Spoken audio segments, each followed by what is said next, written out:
मित्रों नमस्कार, सादर प्रणाम। आशा करता हूँ कि आप सकुशल होंगे।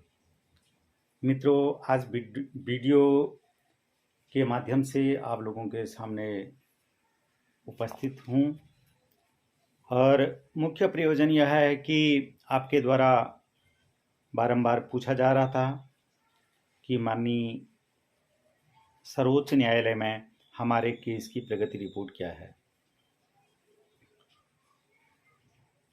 हमारे अधिवक्ता श्री सूर्यदेव प्रकाश तिवारी जी तथा इलाहाबाद हाईकोर्ट के पूर्व मुख्य न्यायाधीश माननीय श्री वीके शुक्ला जी हमारी केस के विषय में समझ रहे हैं। मेरे द्वारा उनको निरंतर कानूनी दस्तावेज उपलब्ध कराए जा रहे हैं तथा समय समय पर जो भी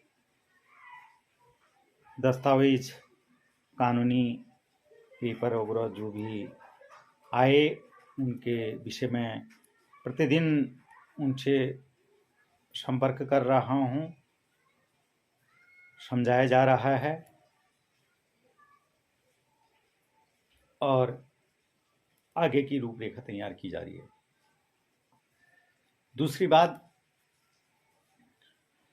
आजकल हमारे राज्य में विभिन्न समाचार पत्रों के माध्यम से तथाकथित कुछ पत्रकारों के द्वारा कुछ खबरों को बृहत्ता के साथ प्रसारित किया जा रहा है। वह यह है कि शिक्षक सेवा नियमावली में संशोधन विषयक प्रकरण को प्राथमिकता दी जा रही है। मित्रों, मेरे संज्ञान में तकरीबन 1 माह पूर्व यह प्रकरण आया था। निदेशक द्वारा शासन में इस संदर्भ में अपना प्रस्ताव प्रस्तुत किया, जिसमें उन्होंने एनआईएस के प्रकरण का भी जिक्र किया था और सर्विस रूल अमेंडमेंट के लिए भी अपना प्रस्ताव प्रस्तुत किया, जो कि माननीय मुख्यमंत्री जी या उच्च अधिकारियों के दिशा निर्देश में चल रहा था। इस संदर्भ में मैंने भी अपनी बात अधिकारियों के समक्ष रखी।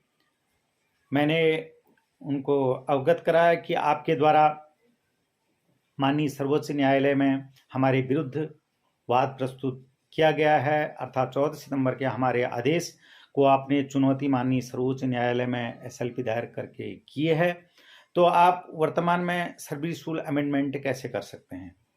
आपको थोड़ा प्रकाश डालना चाहता हूं कि आप सर्विस रूल अमेंडमेंट अर्थात सर्विस शिक्षक सेवा नियमावली में संशोधन के संदर्भ में हमको लाभ और हानि क्या है। शिक्षक सेवा नियमावली 2018 और 19, क्योंकि हमारा जब यह एनआईडीएलएड प्रशिक्षण का दौर चल रहा था, सत्र 2017 और 19 के दरमियान 2 बार सर्विस रूल में अमेंडमेंट कर रखा है। पहला तो 14 दिसंबर 2018 को, उसके बाद 29 सितंबर 2019 को, उसके बाद नवंबर और दिसंबर में हमारा विज्ञापन जारी हुआ। इस संदर्भ में माननीय हाईकोर्ट में भी हमारे द्वारा विस्तार में माननीय मुख्य न्यायाधीश जी को बताया गया, जिसका उन्होंने संज्ञान भी लिया और 14 सितंबर को विस्तार से एक निर्णय दिया। यदि सर्विस रूल अमेंडमेंट हो जाता है तो विभाग का सर्वोच्च न्यायालय में यह कहना होगा कि हम एनआईएस को, अभ्यर्थियों को आगामी भर्ती में सम्मिलित करेंगे, जबकि हमारा दावा है कि हम जो गतिमान भर्ती हैं जो पूर्व में हाईकोर्ट में चल रही थी हमारे प्रकरण में, हम उसी से कवर्ड होना चाहते हैं, उसी से आच्छादित होना चाहते हैं और उसी से आच्छादित हैं भी। कई हमने अपने प्रकरण वहां पर रखे थे और माननीय हाई कोर्ट ने इस बात का संज्ञान लिया, 2,000 रुपये प्रति अभ्यर्थी के हिसाब से सरकार के ऊपर अर्थदंड भी लगाया। हालांकि उस विषय को ज़्यादा मैं उल्लेख नहीं करना चाहता हूं, क्योंकि यह वीडियो और बहुत ज़्यादा लंबी हो जाएगी। दूसरी बात, 207 नंबर बीएड का केस था, जो कि उन्होंने 15 जनवरी 2021 में हम लोगों को भर्ती में सम्मिलित करने के संदर्भ में था, उसको चुनौती दी थी। और माननीय हाई कोर्ट के डबल बेंच में तत्कालीन मुख्य न्यायाधीश आदरणीय श्री राघवेंद्र चौहान जी द्वारा उनके प्रकरण को भी सुना, और संयुक्त रूप से दो एक कनेक्ट मैटर थे।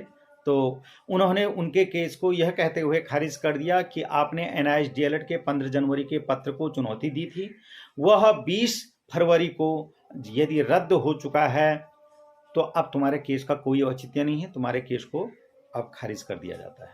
उनके केस को वहां डिस्क्लोज कर दिया गया। समझने का विषय यह है, उनके द्वारा वरिष्ठ अधिवक्ता श्री केपी उपाध्याय जी को आर्गुमेंट के लिए हायर किया था। हमारा प्रकरण चलता रहा, कई मुख्य न्यायाधीश उसमें आए, राघवेंद्र चौहान जी थे, आदरणीय श्री मिश्रा जी थे, फिर विपिन सांघी जी आए।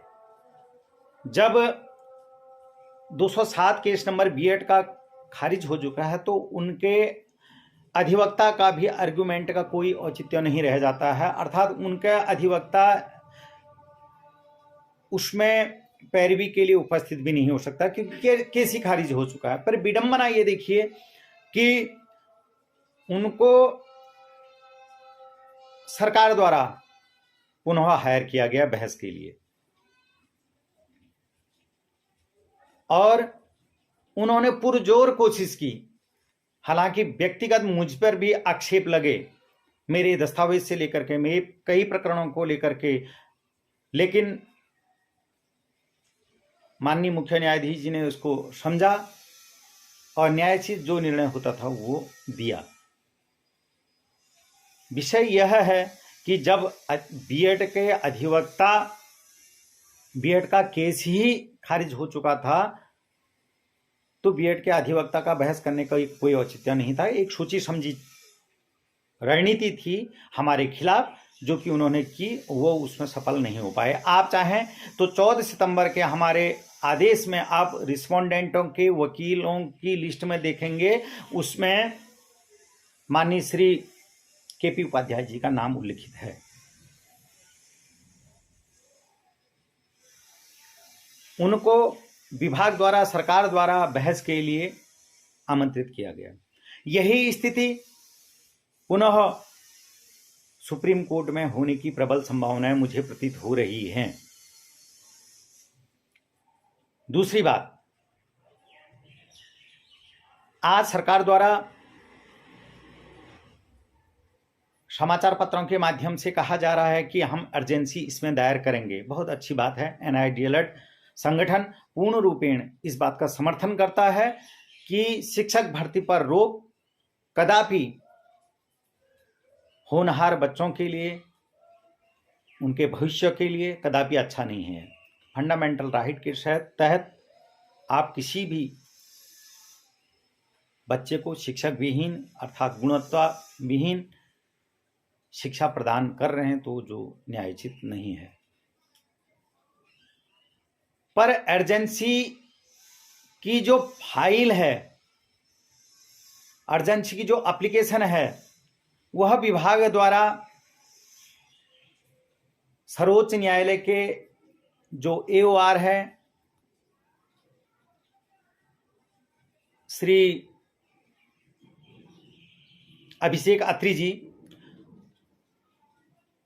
को जो लिखा गया है, उसमें कदापि ये नहीं कह रखा है कि 70% भर्ती तो कंप्लीट हो गई है, 30% अवशेष है, पर उसमें कहीं पर यह उल्लेख नहीं किया गया है कि ये जो नियुक्तियां हैं वो 350 एनआईएस डीएलएड के केस के अधीन हैं। आज सरकार का और अन्य संगठनों का जो कहना है वह यह है कि यह जो भर्ती है वो 70% तो हो गई, 30% बच गई है, आप इसको भी पूरा कर लीजिए। अरे उसमें ये जो बात मुख्य तौर पर नियुक्ति में कह रखी है, नियुक्ति पत्र में जो दिया है, प्रत्येक नियुक्ति पत्र जो है उसमें ये लिखा है 350 में जो केस है वो माननीय हाईकोर्ट में लंबित है, उसका जो अंतिम निर्णय आएगा उसके अधीन रहेगी। आज जब अंतिम निर्णय आ गया, अब उस बात को वो खत्म कर देना चाहते हैं। तो मित्रों, विभाग के द्वारा, संगठन के द्वारा, समाचार पत्रों के माध्यम के द्वारा हम लोगों के लिए एक षड्यंत्र रचा जा रहा है और हम घरों पर चुपचाप बैठे हुए हैं और आप सभी लोग उठिए और जागिए। दूसरी बात, हमारा जब सितंबर में आदेश आया, मुख्यमंत्री जी के निजी सचिव हैं माननीय श्री जगदीश चंद्र कांडपाल जी, जो बहुत ईमानदार कर्मठ अधिकारी हैं, उनके द्वारा दूरभाष के माध्यम से माननीय मुख्यमंत्री जी के आदेशानुसार मुझे व मेरे संगठन के अन्य साथियों को अपने कार्यालय में बुलाया गया, जिसमें उन्होंने सोशल मीडिया के माध्यम से यह भी कहा कि हम बेरोजगारों को, प्रशिक्षितों को बेवजह न्यायालय में न भटकना पड़े, इसके लिए कटिबद्ध हैं कि हमारी सरकार आपके हित संरक्षित करेगी, माननीय उच्च न्यायालय के आदेश का पालन करेगी और इस बात का लिखित रूप में अपने सोशल मीडिया प्लेटफॉर्म में माननीय मुख्यमंत्री जी के कार्यालय के फेसबुक पेज पर, सूचना विभाग के फेसबुक पेज पर तथा स्वयं के मुख्यमंत्री जी के स्वयं के श्री पुष्कर सिंह धामी जी वाले पेज पर उल्लेख किया, लेकिन वह अपनी जबान से मुकर गए। उनको अपनी कही हुई बात याद नहीं रही। मित्रों, यदि हम माननीय मुख्यमंत्री जी को, माननीय शिक्षा मंत्री जी द्वारा भी मुझे फोन द्वारा, दूरभाष द्वारा यह बताया गया कि हम माननीय सर्वोच्च न्यायालय में एसएलपी दायर नहीं करेंगे, किसी भी उच्च पदेन मंत्री को, कैबिनेट मंत्री को इस बात का संज्ञान नहीं रहा कि हमने इन बच्चों के साथ कोई जवान की है, कोई कमिटमेंट किया है। आप लोगों को से अपील करना चाहता हूं, देश भर के एनआईएस डीएलएड के अभ्यर्थियों से अपील करना चाहता हूं, हमारे मुख्यमंत्री जी को, हमारे शिक्षा मंत्री जी को इस बात से अवगत करवाएं कि आपने कभी हमसे जवान की थी, आप उस जवान से मुकर गए। आपने कहा था कि हम सर्वोच्च न्यायालय में अपील दायर नहीं करेंगे, आज आपने अपील दायर कर दी है, जिसकी सुनवाई 18 जुलाई को फिक्स है। देश के सभी एनआईएस डीएलएड वालों से अपील करना चाहता हूं, इस बात को अधिक से अधिक माननीय मुख्यमंत्री जी, पुष्कर सिंह धामी जी, डॉक्टर धन सिंह रावत जी के फेसबुक पेज पर, सोशल मीडिया प्लेटफॉर्म पर, ट्विटर के द्वारा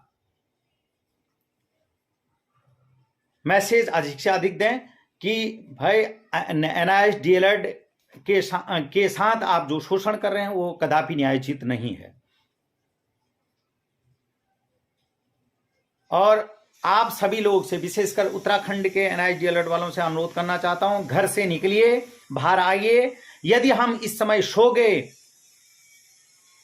तो हमारा भविष्य अंधकारमयी होगा। इस बात की कदापि किसी को चिंता नहीं है कि हम सत्य को दबा रहे हैं, कुचल रहे हैं। अरे मुख्यमंत्री जी को हमने चुना है, हमने इस सरकार को अपना मताधिकार प्रयोग करके चुना है और आज हम इस बात से दुखी हैं कि सरकार हमारे साथ इतना बड़ा सौतेला व्यवहार कर रही है। मुख्यमंत्री जी अपने फेसबुक पेज पर लिख करके लिखित रूप में ये कहते हुए कि हम एनआईएस डीएलएड के अधिकारों का संरक्षण करेंगे और बेरोजगारों के साथ अन्याय नहीं करेंगे। आज सुप्रीम कोर्ट में जा करके आपने ये दिखा दिया कि आपकी कथनी और करनी में अंतर है। मित्रों, आपसे पुनः मैं अनुरोध करना चाहता हूं, आइए, उठिए, जागिए, घर से निकलिए। जिसके कहने से, जिस अभ्यर्थी के कहने से, जिस एनआईएस डीएलएड के कहने से जो बन पड़ता है वो प्रयास आप कीजिए कि हमको अपनी एक सरकारी नौकरी चाहिए। और देश के सभी एनआईएस वालों से कहना चाह रहा हूं, एनआईएस डीएलएड वालों से कहना चाहता हूं, वर्तमान में यह केस सर्वोच्च न्यायालय में चल रहा है। यदि यहां से कुछ अनहोनी होती है, उससे पूरा देश का एनआईएस डीएलएड वाला प्रभावित होगा। माननीय पुष्कर सिंह धामी जी से, शिक्षा मंत्री जी से अनुरोध करना चाहता हूं, महोदय, यह कोर्स माननीय नरेंद्र मोदी जी के तत्वाधान में हुआ है और आपने बेवजह हम बेरोजगारों को, हम गरीब लोगों को इस तरह से परेशान करके सुप्रीम कोर्ट में आने के लिए बाध्य कर दिया। सालों तक हमारा उत्पीड़न माननीय हाईकोर्ट में होता रहा। आज हम 2-2, 4-4 पैसे करके इकट्ठा करके अपने माँ बाप से लेकर के पैसा लेकर के, हम गरीब लोग एक एक पैसा इकट्ठा करके यहां अधिवक्ताओं को पैसा दे रहे हैं। महोदय, इस पीड़ा को आप समझिए और हमारे प्रति हो रहे शोषण का संज्ञान लीजिए। और अपनी बात को यहीं पर विराम करता हूं। एनआईएस डीएलएड से पुनः करबद्ध निवेदन है कि इस बात का संज्ञान लीजिए, घर से निकलिए। हमको आंदोलन करना पड़े, हम आंदोलन करेंगे। मुख्यमंत्री, किसी भी नेता से, किसी भी कैबिनेट मंत्री से, किसी भी विधायक से हम जा करके अपनी पीड़ा को कहेंगे और सोशल मीडिया के माध्यम से भी हम अपनी आवाज को मुखर करेंगे। इन्हीं बातों के साथ अपनी वाणी को विराम देता हूं। जय देवभूमि, जय उत्तराखंड।